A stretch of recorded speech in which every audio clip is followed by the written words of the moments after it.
Bonjour dixième, voici la vidéo pour leçon 7 de unité 5. So, après aujourd'hui, vous avez seulement une leçon qui reste, on va jusqu'à la leçon 8. Et après que tu fais la leçon 8, tu as besoin de commencer le devoir final pour unité 5.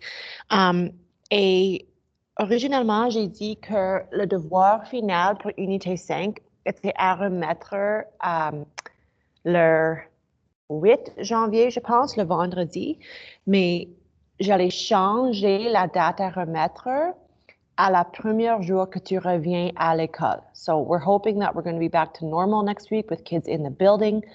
So I'm going to change the due date for this Unify final assignment so that you can just hand it in person your first day back. It's a lot easier for me to do it or to correct them on paper. So that's a big reason why. Okay, so you got a few extra days to do this. All right, so leçon 7. So, souviens que dans leçon 6, on a parlé à propos les domaines et les images pour une graphique. So, domaines sont les valeurs de X qu'une graphique touche. Images sont les valeurs de Y que la graphique touche. All right? Aujourd'hui, on va apprendre 3 autres mots. Ordonner. So, ordonner, c'est défini comme où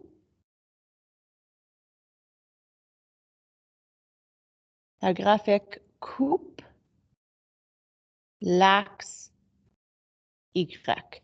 So, où le graphique coupe l'axe d'Y. So, where it crosses the Y-axis. Ça, c'est appelé l'ordonnée.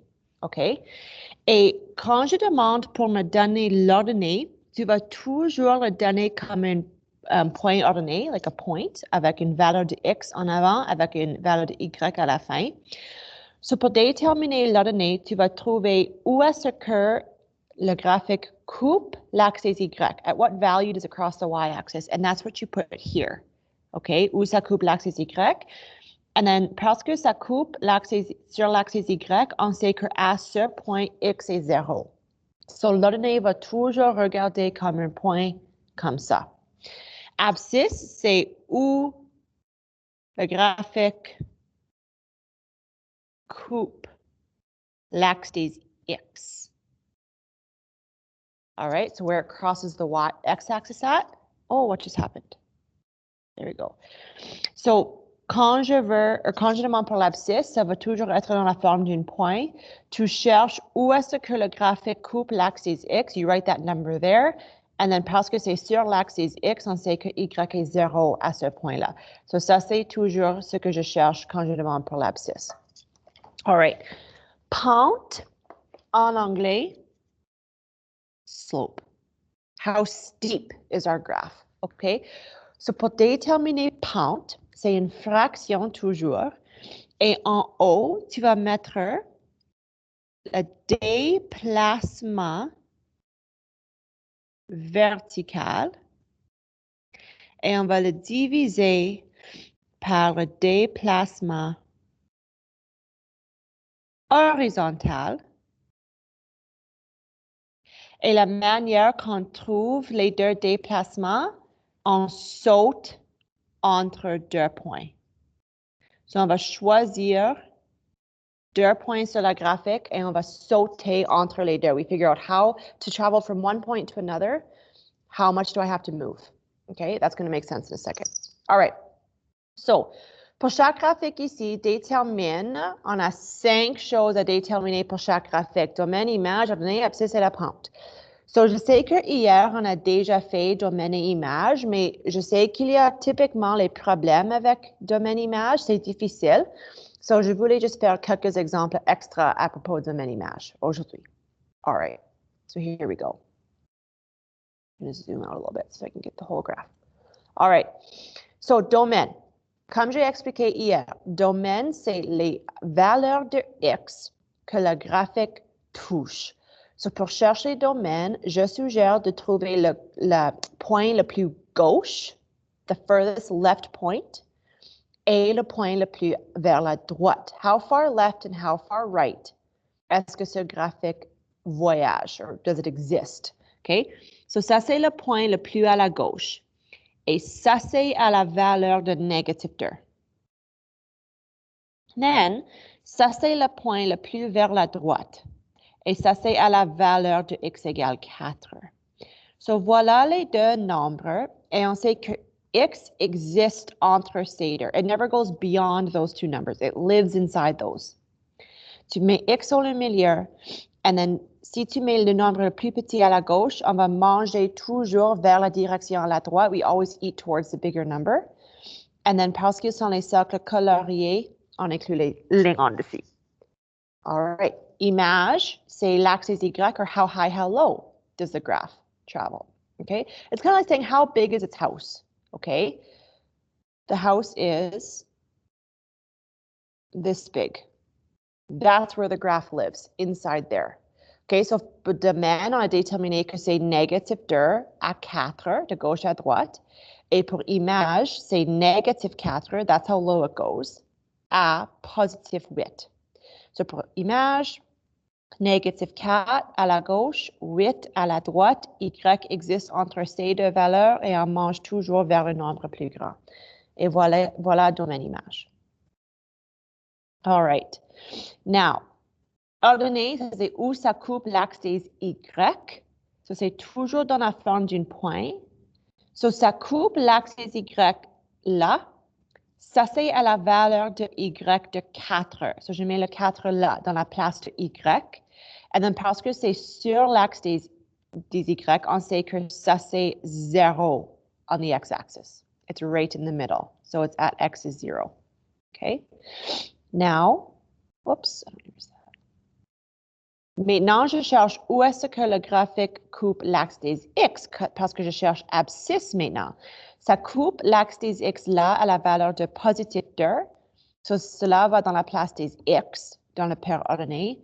Et then, parce que c'est sur l'axe des X, on sait que Y égale 0 à ce point-là. Et enfin, la pente. So, pour déterminer pente, il faut choisir 2 points. Sur le graphique ici, il y a plusieurs points. Il y a 7 points que tu peux choisir. Ça ne fait rien, moi, quels 2 points que tu choisis. They can be right side by side, they can be far apart, does not matter. J'allais choisir les 2 points qui sont en jaune, because I already have them highlighted. Et tout ce qu'on fait, on va sauter de un point à un autre. Okay, so I'm going to zoom in for this. So it's like I'm traveling from this point to this point. Okay, but I can't travel along the line. That's forbidden. So, l'autre option, c'est de sauter en bas 1, 2, 3, 4, and then à la droite 2. Okay, I'm taking the long way. So, maintenant, il faut déterminer les valeurs qui associent avec mes sautes. So, ici, parce que j'ai sauté en bas 4, c'est negative 4. I'm going down 4. I mean, going down means negative in math, right? And then, ici, j'ai sauté vers la droite 2. Et vers la droite, c'est positif. The numbers get higher, right? We're adding as we go to the right. So, voilà mes deux valeurs. Et la définition ici dit qu'on met le déplacement vertical en haut. So, the déplacement vertical is this guy here, what we did vertically, up, down. So, le déplacement vertical, j'ai descendu 4, and then j'ai voyagé vers la droite, positif 2. Si tu réduis ça, la pente est juste négative 2. Et on a fini.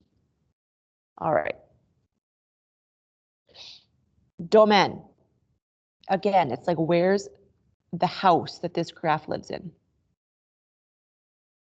It lives inside that box, right? So, domaine. La valeur la plus gauche pour x est négative 1. La valeur la plus droite pour x est positive 2. Voilà. Image. La valeur la plus bas ou négative pour y, c'est négative 1. Et la valeur maximum, the highest that box goes, is à y égale 2. Et on a fini. Ordonnée. Où est-ce que ça coupe l'axe des y? Ça coupe là. That's where it crosses the y-axis at. Et ça, c'est à l'origine. So, c'est 0, 0. Même chose avec abscisse. It also crosses the x-axis at the same point. So, c'est 0, 0. Et on fait la pente. Il faut choisir 2 points. So, moi, j'allais choisir les 2 plus bas. There we go. So, pour voyager entre ces deux, c'est 1, 2, 3. So, parce que j'ai monté 3, c'est positif 3. And then 1, 2, 3 vers la droite. Et vers la droite, c'est aussi positif. So, c'est positif 3 sur positif 3. Qui réduit à 1.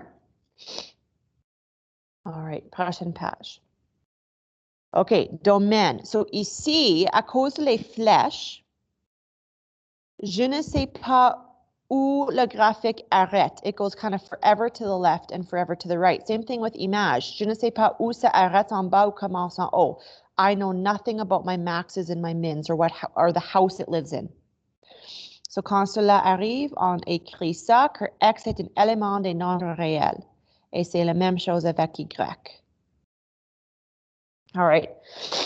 Je m'excuse, I have a stuffy nose. I don't have COVID. OK. Ordonnée. Où est-ce que ça coupe l'axe des Y? On sait qu'à ce point, X est toujours 0. Ça coupe l'axe des Y là, et ça, c'est à la valeur de 3. Done. Abscisse. Ça, c'est quand Y est 0. L'abscisse, c'est là. So, now, fais attention parce que ça coupe à un point qui est entre negative 1 et negative. It's between two ticks there, right? So, il faut juste estimer. Mais je pense que cela regarde environ comme négative 0.5. Halfway through negative 1 and negative 2. All right, pente. Il faut choisir 2 points. Okay, I'm going to zoom in again here. So, j'ai dessiné quelques points ici. Là, il y a un là, il y a un là. So, if you're trying to figure out how does Madame figure out where these points are, I look for perfect intersections, meaning I look for a spot where the grid lines cross perfectly with the graph. So right there, for example, is a perfect point. Whoops. So, je peux, si tu veux, mettre un autre point là. OK. Même chose, voici une autre, une autre, une autre. And there's always a pattern, okay? This is the beautiful thing about graphs. There's always a pattern. So, tu vois que entre ces 2 points, it's up to over 1. That should be the pattern for all of them. Up to over 1, up to over 1, up to over 1, up to over 1. Okay, so it's always going to be the same distance between all the points you choose. All right? So, si je choisis ces 2 points ici, comme j'ai déjà dit, je monte 2. So, en haut 2, ça c'est positif 2. And then à la droite, seulement 1. À la droite is positive. So, c'est 2 sur 1. It's a déplacement vertical. What you do up, down, that goes on top. So, c'est positif 2 sur positif 1, ou tu peux juste écrire comme 2. OK? All right, ici, ça c'est une question intéressante parce que la ligne est juste une ligne horizontale, complètement horizontale. So, domaine. How far to the left and how far to the right does this graph travel? We don't know. On ne sait pas où ça commence ou arrête vers la gauche ni la droite. Image, though, ça c'est différent. Parce que si je demande how high, how low does this graph go, je sais que le graphique est toujours égal at y égale 8. It's at y equals 8. So we know a value for y. It never goes above that. It never goes below that. It's constantly at y equals 8. So ça, c'est l'image là. All right, l'ordonnée. Où est-ce que ça coupe l'axe des Y? Well, on sait ça. Ça coupe l'axe des Y à Y égale 8, right? Où est-ce que ça coupe l'axe des X? Well, if it's a flat line way up there, it's never crossing the x-axis. So, il n'y a pas. All right? Now, pente. Pour sauter entre 2 points ici, imagine que je choisis ce point ici et ce point-là. OK? So, je n'ai pas besoin de sauter verticalement. I don't have to jump up or down. All I have to do is jump 1, 2, 3, 4, 5. Right? So, le déplacement vertical is 0. I didn't have to jump up or down, mais j'ai sauté 5 vers la droite pour voyager entre ces 2 points. Alors, la pente then is just 0. And think about this as a treadmill. If you ever in phys ed or you have a treadmill at home, when you step on the treadmill, the incline is set to 0 because you're on a flat surface. You are walking on the ground, essentially, right? The flat ground. So ça, c'est pourquoi la pente d'une ligne plate, c'est juste 0. There is no incline or decline. All right. OK.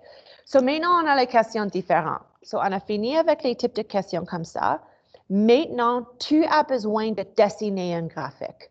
OK? Il y a 2 exemples comme ça. Il y a un ici, puis la prochaine ici. Moi, j'allais faire seulement la première exemple. OK? I'm going to teach you guys the first example through the video.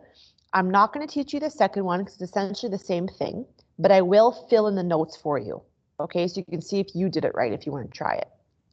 OK. So, esquisse le graphique de la fonction linéaire f de x égale négatif 2x plus 7 utilisant l'ordonnée et l'abscisse à l'origine. So, je veux dessiner la ligne représentée par l'équation là et j'ai besoin de trouver l'ordonnée. So, où est-ce que ça coupe l'axe des y? Then, j'ai besoin de trouver l'abscisse. Où est-ce que ça touche l'axe des x? Une fois que j'ai ces 2 points, je peux joindre les 2 points et voilà, j'ai la ligne. I've drawn it. OK. So, pour trouver l'ordonnée, n'oublie pas, l'ordonnée, c'est où ça coupe l'axe des y, right? Pour trouver l'ordonnée, on sait toujours que la valeur de x, quand on cherche l'ordonnée, c'est 0. OK? So we're going to use that information down here. So pour trouver l'ordonnée, on substitue 0 pour x. OK? We're going to take this equation. Et où il y a une x, je remplace avec 0. Whoops. OK? So si je fais cela, je remplace x dans la formule avec 0. Négatif 2 fois 0, c'est 0, plus 7 égale 7. So, ce que j'ai juste trouvé, this is important, j'ai juste trouvé que when I force x to be 0, I forced it to be 0 by plugging it in, j'ai trouvé que y égale 7. So, I know my graph will cross the y-axis at 7. I just found a point. Maintenant, pour trouver l'abscisse, c'est opposé, je substitue 0 pour y. So I'm looking for the point that crosses the x-axis. I know whenever something crosses the x-axis, y is 0. OK?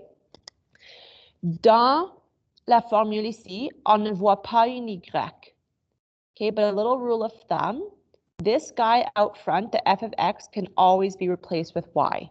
So vraiment, ça c'est la même chose. OK? So over here, f de x and y are essentially the same thing. So si je veux remplacer y avec 0, tout le côté gauche est 0 then. Négatif 2x plus 7. J'ai besoin de maintenant isoler x, so je soustrais 7 à chaque côté. J'ai négatif 7 égale négatif 2x. Je divise chaque côté par négatif 2.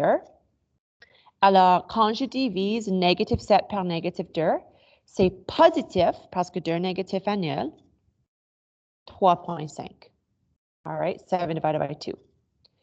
So now, j'ai juste trouvé que quand y est 0, when I force y to be 0,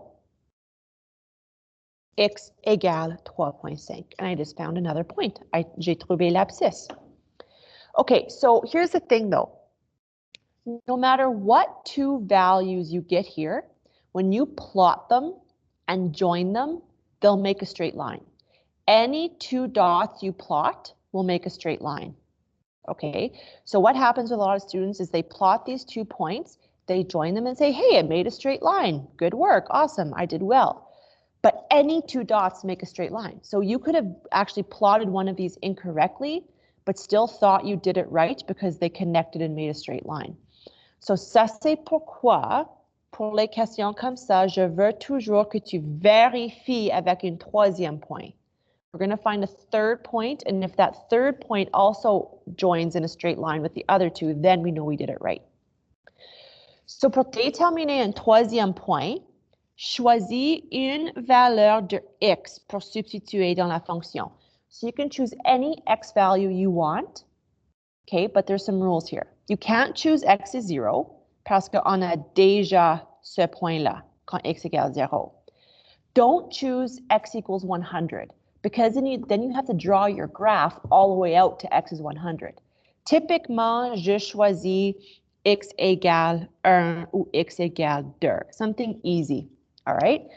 So, dans la formule où je vois une x, je remplace avec 1. So, ça devient négatif 2 fois x qui est maintenant 1 plus 7.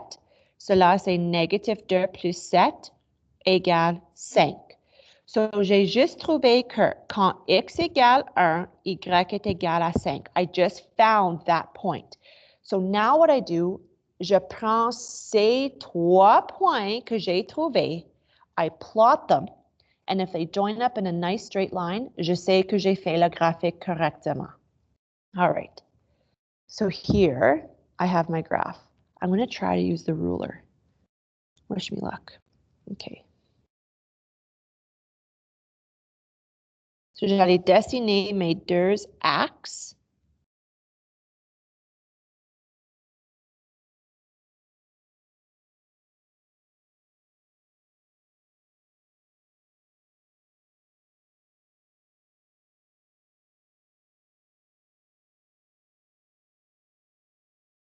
Oh God. Okay, you can't really see those. Okay, so voilà l'axe des X, voilà l'axe des Y. Okay.